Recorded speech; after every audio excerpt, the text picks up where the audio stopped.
এই রান্নাটা হয়ে গেলেই সবাইকে ডেকে খেতে বসিয়ে দেবা বৌমা। আচ্ছা মা, ঠিক আছে। মা, মা, এই বাঞ্চতটা এখানে কেন এসছে? তুই কার কথা বলছিস? এই যে মাসিমা, আমার কথা বলছি গো। আপনার ছেলেটা না খুব দুষ্টু, একটু ইয়ার কিউ বোঝে না। বাবা গো বাবা। হ্যাঁ গো, তুমি আমার ভাইকে গালাগালি দিলে। বাড়াটা গালাগালি দেবো না তো কি দেবো? ও বলছো তার বাল, বাড়া আমাকে ঘরে একা পেয়ে আমার প্যান্টের ভিতরে হাত ঢুকে দিয়েছে। মা গো মা, জামাই বাবু তুমি অত রেগে যাচ্ছ কেন? আমি তো তোমার শুধু একটু সাইজটা দেখছিলাম গো। সাইকেল ছিল হোম তার বাল, বাড়ি গিয়ে বাবার সাইজ দেখবি যা। কি সব উল্টো পাল্টা কথা বলছিস তুই? যা বলেছি ঠিকই বলেছি।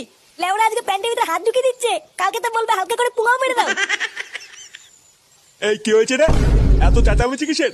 দেখুন না মেশামশাই, মা গো মা, আপনার ছেলে একটু ইয়ার কিউ বোঝে না। ওটাই আর কি ছিল বাঞ্চুদ? দেখেছেন তো কিভাবে বলছে।